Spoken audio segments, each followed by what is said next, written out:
சுமார் 6 வாரமா இந்த வார் நடந்துட்டு இருந்துச்சு. எல்லாத்துக்கிட்டயுமே ஒரு கொஸ்டின் வந்துகிட்டே இருந்துச்சு. என்ன அப்படின்னா, இந்த வார்னால தான் ஈரான் அழிய போதா? இல்லைன்னா இந்த வார்னால மிடில் ஈஸ்ட் அழிய போதா? அப்படிங்கிற கொஸ்டின் எல்லாத்துக்கிட்டயுமே இருந்துச்சு. பிப்ரவரி 28 அமெரிக்காவும் இஸ்ரேலும் சேர்ந்து ஈரானை அட்டாக் பண்ணாங்க. அதுக்கு ஈரானும் ஸ்ட்ராங்காக பதிலடி கொடுத்தாங்க. இந்த வாரில் நிறைய பேர் இறந்து போனாங்க. மிடில் ஈஸ்டில் இருக்கிற நிறைய கண்ட்ரி மேலே ஈரான் அட்டாக் பண்ணாங்க. அது மட்டும் இல்லாமல் ஸ்ட்ரெய்ட் ஆஃப் ஹார்மோஸ் ஷிப்பிங் ரூட்டை கம்ப்ளீட்டாக பிளாக் பண்ணாங்க. அதனால் நிறைய கண்ட்ரீஸ்க்கு க்ரூட் ஆயிலும் கேஸும் கிடைக்காம நிறையவே பிரச்சனை வந்துச்சு.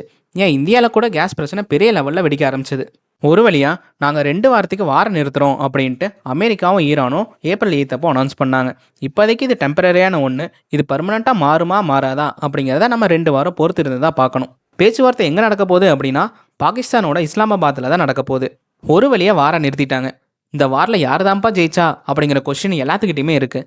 ஒரு சைடு அமெரிக்கா என்ன சொல்கிறாங்க அப்படின்னா, இந்த போரில் நாங்கள் தான்ப்பா ஜெயித்தோம் அப்படின்னு சொல்கிறாங்க.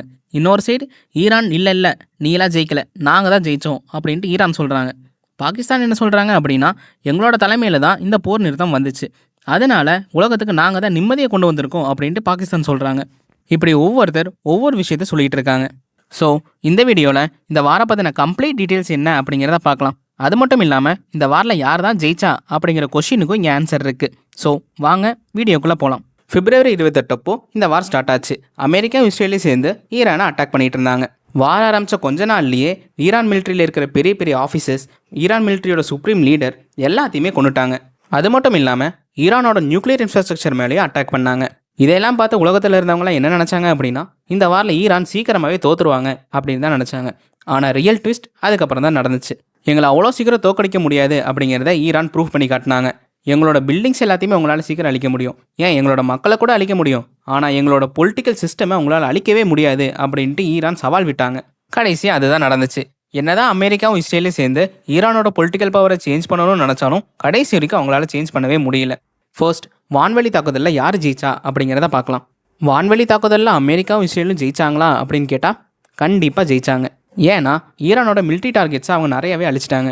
அது மட்டும் இல்லாமல் ஈரானோட லீடர்ஷிப், மிலிட்ரியில் இருக்கிற பெரிய பெரிய ஆஃபீஸர்ஸ், அவங்களோட air defence, missile storage, industrial bases, இந்த மாதிரி நிறைய விஷயங்களை அவங்க அழிச்சிட்டாங்க.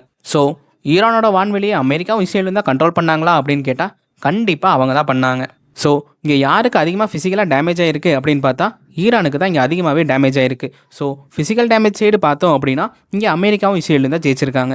என்னதான் ஈரான் வான்வெளியில் தோத்தாலும் அவங்க எங்கே ஜெயிக்கணும்னு நினச்சாங்களோ அங்கே ஜெயிச்சாங்க. ஈரானுக்கு நல்லாவே தெரியும் அமெரிக்காவோட சண்டை போட்டு நம்மளால் ஜெயிக்க முடியாது அப்படின்ட்டு. நம்மளோட ஃபைட்டர் ஜெட்டை வச்சு அமெரிக்காவோட ஃபைட்டர் ஜெட்டை நம்மளால் அட்டாக் பண்ண முடியாது. அதே சமயம் நம்மளோட டெக்னாலஜியை வச்சு அமெரிக்காவோட டெக்னாலஜியை நம்ம பீட் பண்ண முடியாது. ஸோ அமெரிக்கா எந்த விஷயத்துலலாம் ஸ்ட்ராங்காக இருக்காங்களோ அந்த விஷயத்தில் அவங்க கூட நம்ம சண்டை போடாமல் ஏன் அவங்களோட வீக்னஸை பிடிச்சி நம்ம அடிக்கக்கூடாது அப்படிங்கிறது தான் ஈரான் ஃபஸ்ட்டு யோசிச்சாங்க. இந்த வாரில் அமெரிக்காவோட வீக் பாயிண்ட் என்ன அப்படின்னா Strait of Hormuz shipping route தான். இந்த சின்ன சோக் பாயிண்டில் தான் வேர்ல்டோட 20% ஆஃப் ஆயில் ட்ரேடும் நேச்சுரல் கேஸ் ட்ரேடும் நடக்குது. அதனால் இந்த சோக் பாயிண்ட்டை ஈரான் கம்ப்ளீட்டாக பிளாக் பண்ணிட்டாங்க.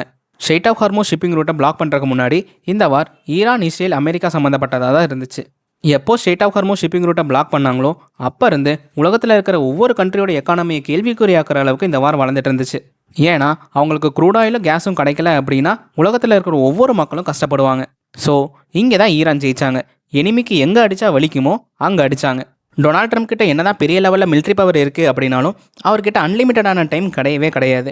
ட்ரம்ப்போட பிளான் என்ன அப்படின்னா, ஈரானை எவ்வளோ அட்டாக் பண்ண முடியுமோ அவ்வளோ அட்டாக் பண்ணுங்கள், ப்ரெஷர் போடுங்க, மிரட்டுங்க, அதுக்கப்புறம் நம்ம என்ன பண்ணணும்னு நினைக்கிறோமோ அவங்கள ஃபோர்ஸ் பண்ணி பண்ண வச்சுக்கலாம் அப்படிங்கிறதா டொனால்ட் ட்ரம்ப்போட பிளானாக இருந்துச்சு. ஃபர்ஸ்ட் இந்த பிளான் ஒர்க் ஆகிற மாதிரி தான் இருந்துச்சு. ஆனால் அதுக்கப்புறம் தான் ரியல் ப்ராப்ளம் ஸ்டார்ட் ஆச்சு. அமெரிக்கா என்ன நினச்சாங்க அப்படின்னா, இந்த வார் ரொம்ப நாளைக்கெல்லாம் இழுத்துட்டு போகாது, நம்ம சீக்கிரமாகவே இந்த வாரம் முடிச்சிடலாம் அப்படின்னு தான் நினச்சாங்க. ஆனால் அங்கே தான் ரியல் ட்விஸ்டே நடந்துச்சு.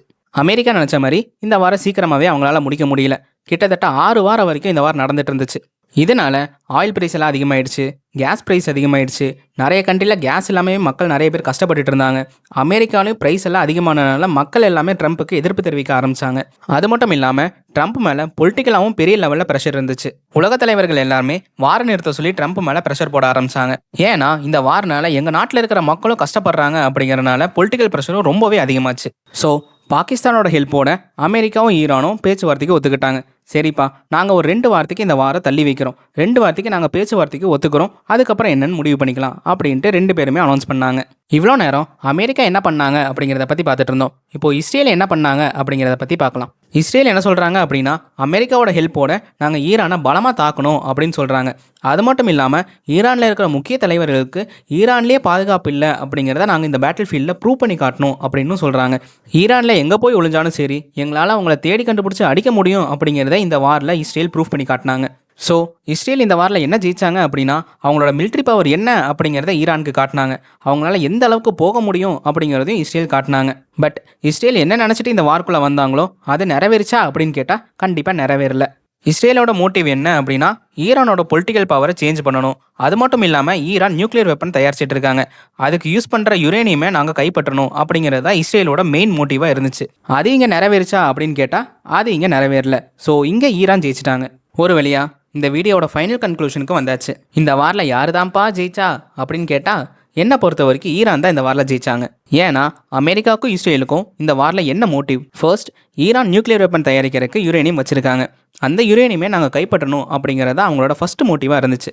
செகண்ட், அவங்களோட ரெஜிமையை நாங்கள் சேஞ்ச் பண்ணணும் அப்படிங்கிறது அவங்களோட செகண்ட் மோட்டிவாக இருந்துச்சு. இதை அமெரிக்காவும் இஸ்ரேலும் அச்சீவ் பண்ணாங்களா அப்படின்னு கேட்டால் இல்லவே இல்லை. ஈரானோட மோட்டிவ் என்ன அப்படின்னா, அமெரிக்கா இஸ்ரேல் நடக்கிறத இங்கே நடக்க விடக்கூடாது அப்படிங்கிறது தான் ஈரானோட மோட்டிவாக இருந்துச்சு.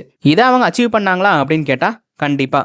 அதனால தான் என்னோட பர்சனல் வியூ படி ஈரான் தான் இந்த வாரில் ஜெயிச்சாங்க அப்படின்னு நான் சொல்கிறேன். ஸோ ஃபைனலாக என்னதான் ஈரானுக்கு பெரிய லெவலில் டேமேஜ் இருக்குது அப்படின்னாலும் அமெரிக்கா இஸ்ரேல் நினச்சது கடைசி வரைக்கும் நடக்கவே இல்லை. ஆனால் ஈரான் நினச்சது கடைசி வரைக்கும் நடந்துச்சு. இதை பற்றி நீங்கள் என்ன நினைக்கிறீங்க அப்படிங்கிறத கமெண்ட் பாக்ஸில் கமெண்ட் பண்ணுங்கள்.